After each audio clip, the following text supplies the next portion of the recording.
Ce making-of presque improvisé et complètement bricolé a été réalisé en plein apéro. Le cadrage moisi et les problèmes techniques sont le résultat d'un je m'en foutisme certain.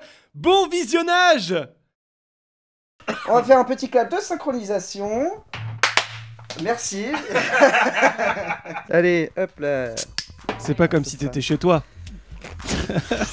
C'est un studio. C'est ton sopalin classique de... Oui, c'est mon sopalin parce que moi je suis un peu maniaque. Et comme on est chez moi, j'ai pas envie de mettre du gras partout. Bonsoir.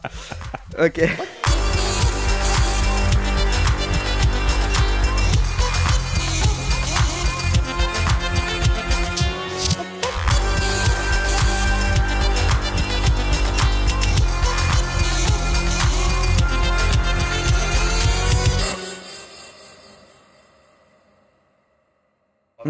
Attendez, parce que...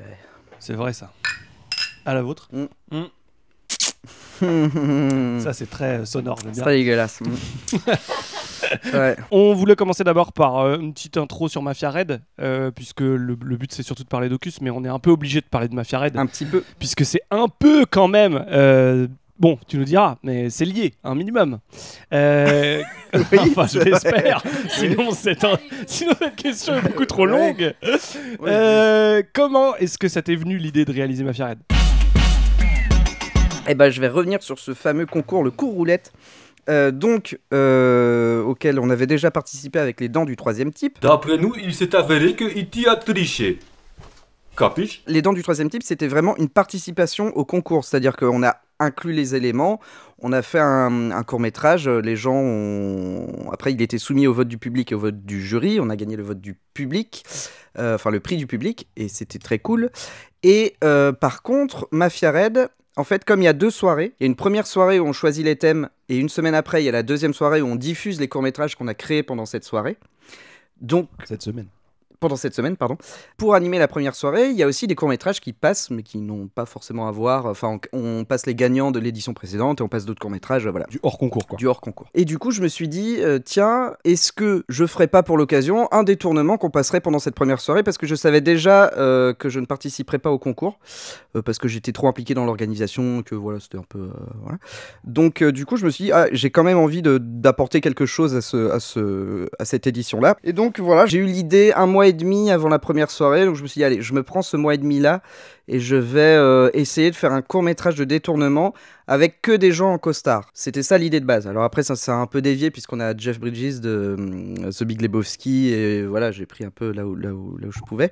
Mais par exemple à la base je me suis dit bah tiens, il y a dans Matrix ils sont tous des costards, dans les Blues Brothers, dans Reservoir Dogs, Scarface, on va dire qu'ils sont tous dans le même film et que c'est un même univers et voilà, c'est parti de là Mafia Red en fait. Et du coup on a doublé on a doublé ça en un mois et demi avec toi notamment. Du coup, je viens vous voir. Malin. Je l'ai pas pris comme un concours, mais je savais que j'avais une deadline. Donc je me suis dit, on va faire... Et puis on va le faire aussi dans l'esprit du cours roulette, c'est-à-dire de faire les choses avec les moyens du bord, enfin voilà, ce que t'as chez toi, ce que tu peux te démerder pour trouver et tout. Alors j'avais pas une semaine, j'avais un mois et demi, mais voilà, je me suis imposé un peu ce truc-là, peut-être aussi parce que je savais que je pouvais pas participer au concours, mais que quand même ça me faisait marrer de faire un peu l'exercice, et donc voilà. Donc si j'ai bien capté, maintenant c'est éclate. Donc du coup j'ai vraiment fait ça avec les moyens du bord. Par exemple j'avais, pour isoler le son, j'avais ce matelas dégueulasse, qu'on a aussi utilisé pour Ocus notamment, pour camoufler un peu le son. Un matelas de clic-clac, donc c'était pas très stable, donc généralement la personne enregistrait et se prenait le matelas sur la figure, donc c'était pas très pratique. C'était quali et confort. Ouais, confort, c'est ça. C'est-à-dire que les doubleurs n'avaient pas à retenir le matelas en enregistrant. Et ça, c'est ça, c'est un gage de qualité. Donc ouais, c'était un peu spartiate, hein, comme on dit. Pourquoi est-ce que t'as enchaîné sur Ocus, du coup ? La première motivation, c'était de se marrer. La deuxième motivation, c'était de faire une histoire plus complète et plus aboutie que ne l'était Mafia Red. Et au final, Mafia Red est devenu un brouillon de Ocus, en quelque sorte, parce qu'au final, les codes sont les mêmes, et même le schéma est un peu identique, et il y a plein de choses volontairement que j'ai fait des échos dans Ocus à ce qui se passe dans Mafia Red. Mais attends, qu'est-ce que c'est que ça? Est-ce que tu connais l'histoire de la pute démembrée? Bah bien sûr que je la connais, elle est en 5 parties. Ah yes. Mais voilà, je voulais faire une histoire beaucoup plus dense et aboutie. que ne l'était Mafia Red. Par rapport à Hocus, pour faire Mafia Red, tu t'es entouré de la même équipe, t'as voulu changer, faire les choses un peu différemment Alors la même équipe, oui, du coup. Tu voulais faire chier les mêmes personnes. Il y a globalement les mêmes... Exactement, j'ai voulu faire chier les mêmes personnes. Puis les conditions, en fait, étaient aussi les mêmes parce que... Toujours le matelas. Ouais, au début. Et puis après, on m'a offert, parce que je pense que les gens en avaient ras le cul, les gens m'ont offert des murs de mousse, des murs de mousse. Ici, vous voyez les petites plaques insonorisées pour éviter la réverb, même si c'est pas toujours, c'est pas efficace à 100%, vu que mes murs sont un peu vides et crado derrière. Je n'ai pas un vrai studio, mais en tout cas, voilà, ces petites plaques diminuent un peu la réverb de la pièce. Donc, le setup s'est un peu amélioré à la moitié du tournage, de l'enregistrement, quoi. Mais sinon, non, les conditions étaient identiques.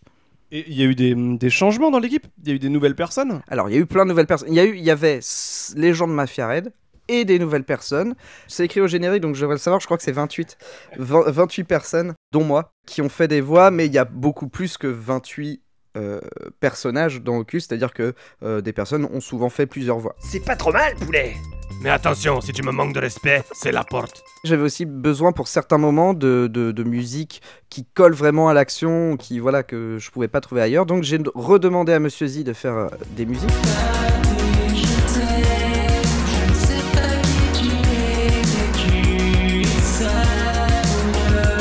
À mon frère Glitch Brain, c'est son nom d'artiste, de faire de musique aussi. Et le dernier, c'est Tilou, Clément Barouin, de la chaîne YouTube Tilou. Vous pouvez aller voir, abonnez-vous, c'est très bien. je leur ai demandé de faire de la musique aussi, ils ont tous accepté, c'était trop bien. C'est vrai? Il y en a deux. Peut-être si on coupe 2-3 trucs. Ouais, trop long, et c'est bien que tu partais bien dans les aigus. Dans l'intonation. Oui, je vois ce que tu veux. J'aime bien. Et il paraît que ça viendrait des hot dogs crus. On va le refaire. Alors, prise 1, c'est parti.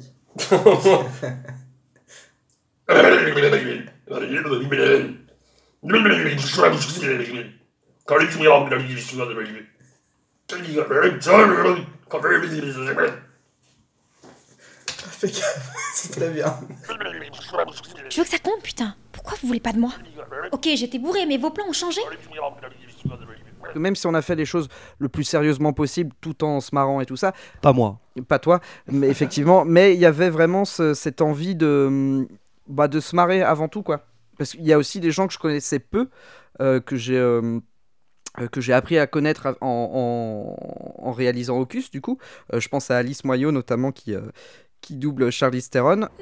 C'est vrai, mes journées se résument à chier dans les fleurs et à m'épiler la chatte. Et oui, Billy, je m'emmerde comme un rat mort quand je suis toute seule à la maison. On s'était vu une fois à l'occasion d'un tournage justement pour le cours roulette aussi. Tu sais bien qu'on ne doit pas être vus ensemble. Nos familles se détestent. Tu pourras le payer de ta vie. Donc on se connaissait juste de cette journée de tournage-là, on va dire.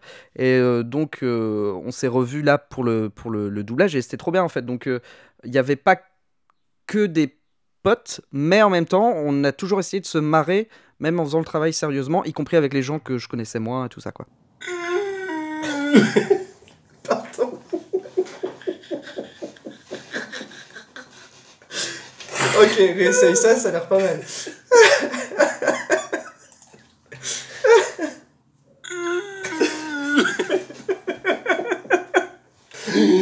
Ça, je sais pas où il est passé, ça me stresse. Putain, ça fait 3 semaines que j'ai pas de nouvelles de Billy depuis que je l'ai envoyé s'occuper du pharmacien. Je sais pas où il est passé, ça me stresse. Oh là là. Incroyable. C'est rigolo, le cadeau.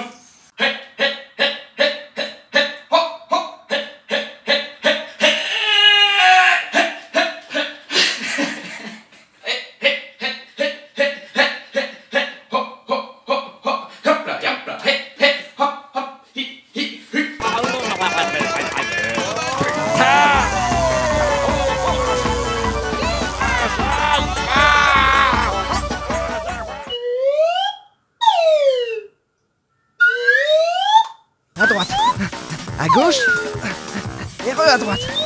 Il y en a vraiment beaucoup trop qui se sont fait tuer. Ces bâtards se sont fait tuer. Eh oui, tous tués. Je suis fatigué.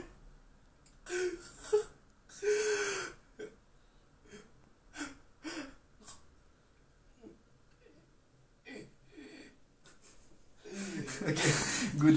On voulait te poser une question très sérieuse et dévoiler un mystère, du coup, qui doit intriguer, à mon avis, pas mal les spectateurs Je crois deviner la question, vas-y. et spectatrices d'Ocus. Dans l'épisode 5, comment est-ce que tu as organisé le doublage des différents proutes? Bon, alors... Eh bien, figurez-vous qu'il y a une histoire. Alors... Sérieux, c'était la question qui n'était pas là pour ça, c'est non, bon, je ça. sais, et je vais quand même y passer une demi-heure.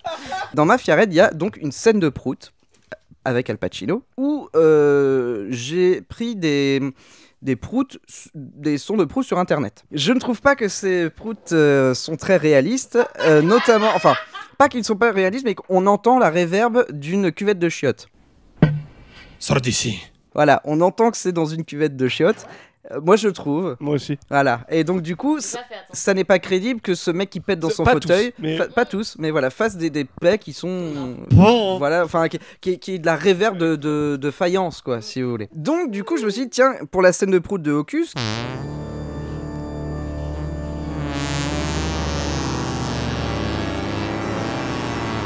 Je voulais des proutes plus naturelles.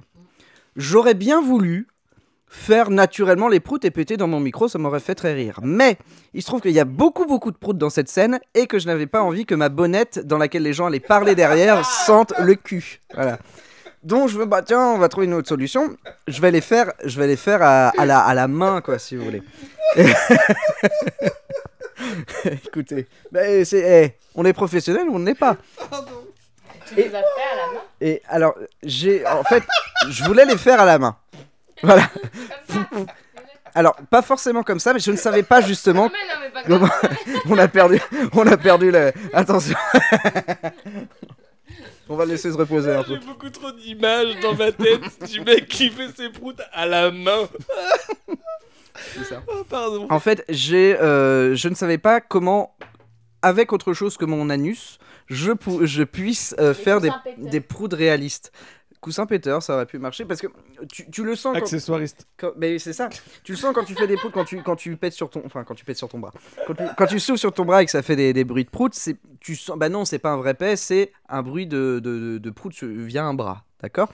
Et donc j'ai eu la chance d'avoir une super direction d'acteur, en l'occurrence mon frangin donc Glitch Brain qui s'est perfectionné dans les faux proutes et qui m'a dit non mais attends, j'ai une technique et tout, et qui m'a expliqué comment les faire. Donc c'est avec le coude, voilà, je veux pas vous le faire là, mais on peut trouver une position pour faire des pets plutôt réalistes.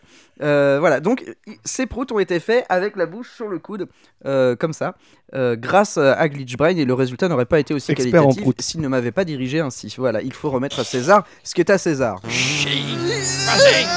Vas-y, pousse.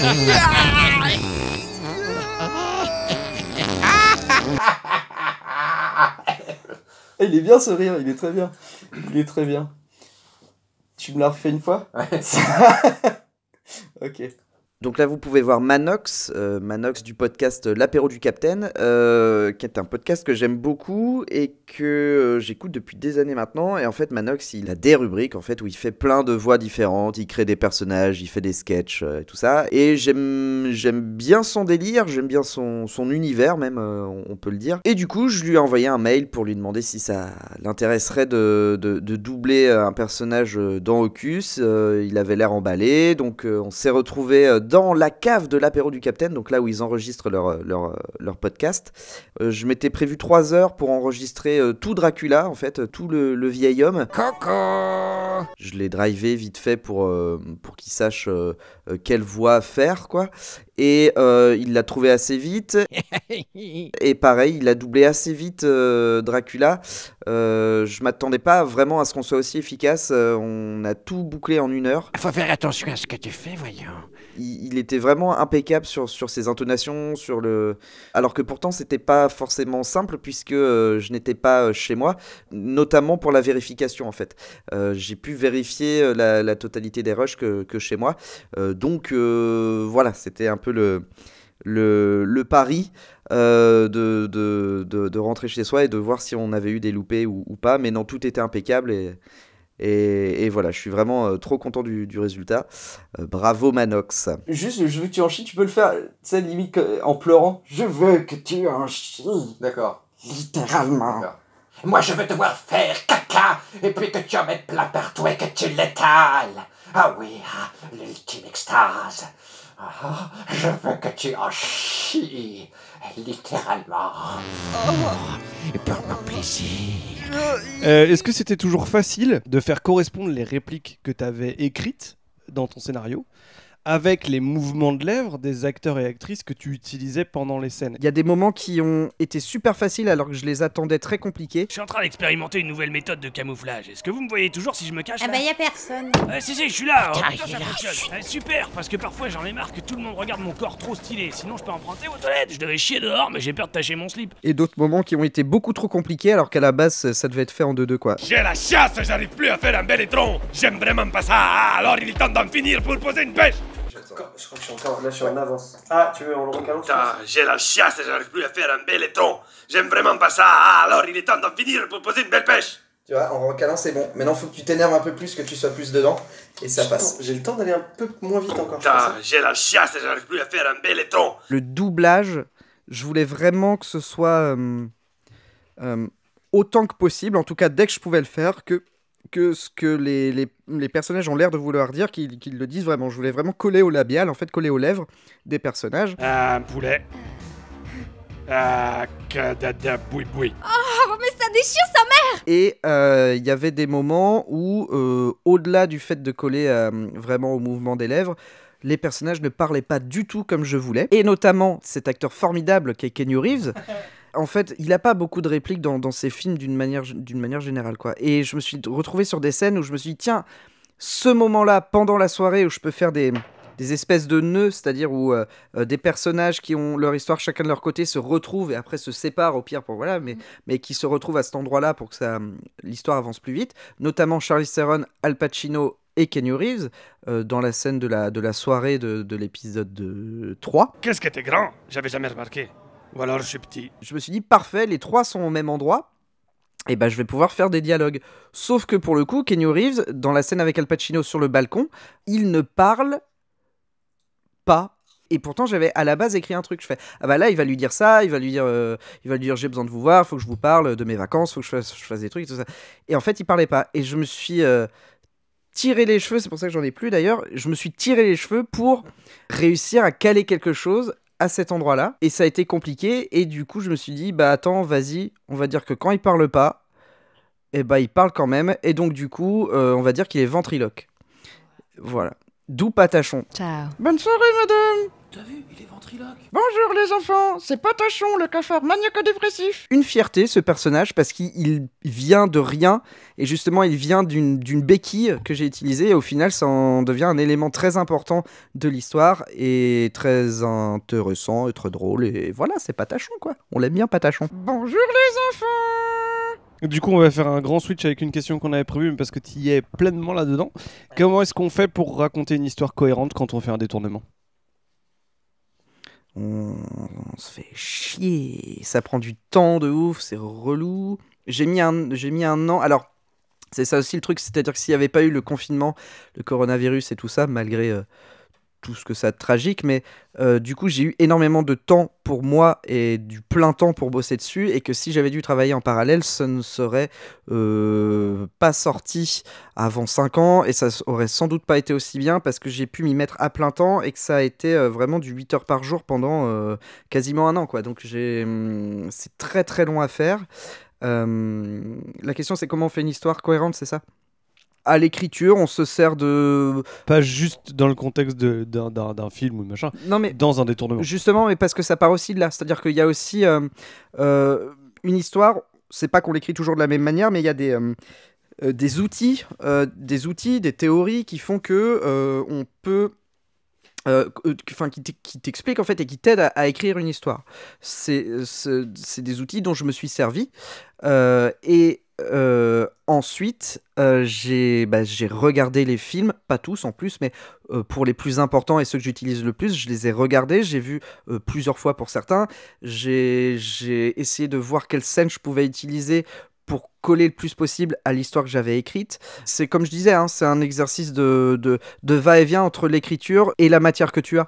Il y a eu des moments où en fait je phasais complètement sur ma feuille de brouillon avec des trucs griffonnés dessus, où je me rendais compte après coup, tiens, ça fait un quart d'heure que j'ai la tête entre les mains et que je réfléchis. Et vraiment où je bougeais pas pendant un quart d'heure, où c'était de la réflexion du comment je lis les scènes entre elles. Ok, alors je peux pas lire les scènes entre elles comme ça, donc du coup, qu'est-ce que je peux faire dire à tel personnage pour rebondir là-dessus et avoir à peu près l'idée que je voulais. Enfin, c'était super compliqué, quoi. Ouais. Ok. Pas que tu dis que t'es débrouillé, quoi. C'est vrai. Tu dis que je t'ai dit. Je t'ai dit. Ouais. Alors, pas à ce point-là, quand même. Non, c'est bien comme tu l'avais fait au début. Normal, quoi. Écoute, je suis pas sûr que ta recette soit la bonne. Un peu essoufflé, quoi. Ouais. Oui, c'est ça. Un peu fatigué. Un peu fatigué. Prêt? Ouais. Ouais. Donc, c'est tu veux que je te dise. Ok. Gueltas. Gwendal Gueltas. Gwendal Gueltas. Putain, je sais pas. Gwendal Gueltas, Franche-Loïc, Duc du Halodren. Ah ouais, c'est fini. C'est fini, ouais.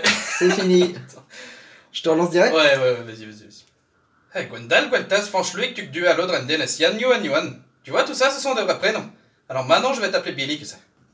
Bon, là, on a eu un petit problème de son. On ne s'en est aperçu qu'au bout de 10 minutes.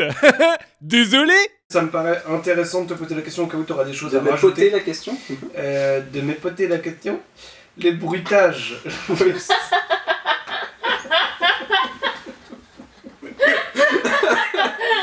Oui, les bruitages. Allez. Quel est le travail que tu as effectué dessus? J'ai dit ça. Quel est ça se coupe trop, Alors, tu... oui. Non, mais je vais y répondre vite. Non, mais j'ai fait la sonorisation de A à Z, vraiment, puisque du coup, tu coupes totalement le son du film et tu es obligé de tout refaire derrière, que ce soit les sons, l'atmosphère, sachant que tu mets pas forcément la même atmosphère sur une scène de jour qu'une scène de nuit, par exemple. Quand je parle d'atmosphère, c'est des sons sourds, en fait, qui sont dessous, qui sont sous les voix, sous les bruitages. Tu es obligé d'en trouver des différents. Viens là. T'es un bon gars. Donc il y a tout ça à faire, il y a des bruitages, après c'est des bruits que tu fais soit toi-même, il y a beaucoup de bruits que j'ai trouvé sur internet, mais il y a aussi des sons que j'ai dû faire moi-même. Son pour Ocus, prise 1, hein. De toute façon on va pas en faire 36 000 non plus.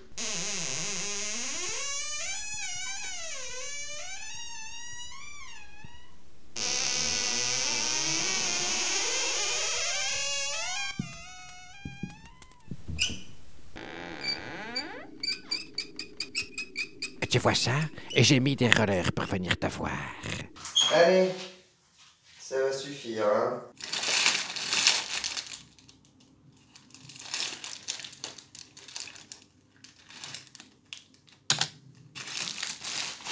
Les sons de mouvement, surtout, je me suis fait chier, alors qu'on les entend pas du tout, mais je sais qu'ils sont là et ça me rassure. Des sons de bruit de vêtements, juste de... Et là, je vais le faire à la caméra. Voilà, quand on bouge, quand un personnage marche dans la rue et qu'il fait ça, je me suis fait chier à prendre un t-shirt ou un... Voilà, et puis juste devant le micro.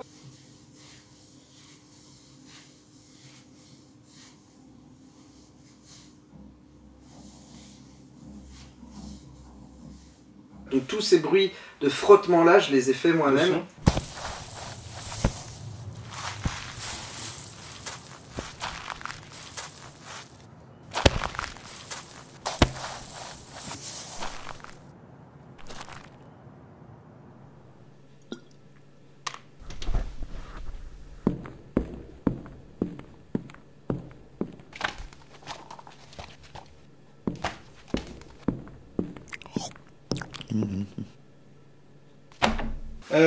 On va peut-être te faire la surprise maintenant. On a un fan d'Ocus. Ok. Michel. Ok. Qui voulait te poser une question ce soir. On va lui laisser la parole. Go Michel. On veut tous savoir. Est-ce qu'il y a du vent à Paimpol? Qui défrisait les couettes? Ou toute ta tête? Eh bah, ça me fait très plaisir que Michel me pose cette question. Non, ça va. Bah, il fait tout le temps beau à Paimpol, d'ailleurs ça se voit dans Hocus. Donc du coup, non, ça n'a jamais été un problème. Bien au contraire, on s'est bien amusé. Vas-y, envoie la balle. Et Paimpol. Voilà, c'est bon, tu la bats, j'adore avoir la balle, tu gagnes. Tranquille, pas trop, allez, je secoue les cheveux, je secoue. Allez, bien sûr. C'est parti, mon kiki. Donc ça commence par... Ah, je l'ai, c'est magistral, oui, voilà. Allez. Je l'ai. Ah, putain, fais chier. Ok, c'est reparti.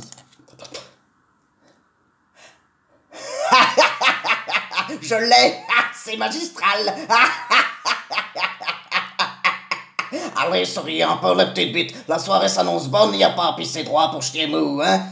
Mais attendez, vous m'avez entendu ou pas? Hey, je l'ai.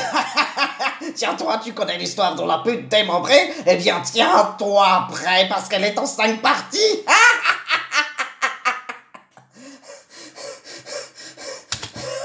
En tout cas, vraiment, merci. Mais de Valentin, rien. de cette interview. On te Merci à remercie vous. beaucoup. Merci à Michel. Et on a une dernière. Ah, vous avez un truc. Félicitations. Je me disais, oui. Je suis te enceinte. passe Oui. tout de suite, Oui. Evelyne. Ah, Evelyne. Ah, ça me fait plaisir. Là, allez, là, c'est parti. Et ben voilà, me voilà pour terminer ce making-of sans texte en impro totale. Je ne dis pas merci à Valentin Lamandé, qui me laisse dans cette merde la plus totale. Merci beaucoup, les autres. Hein.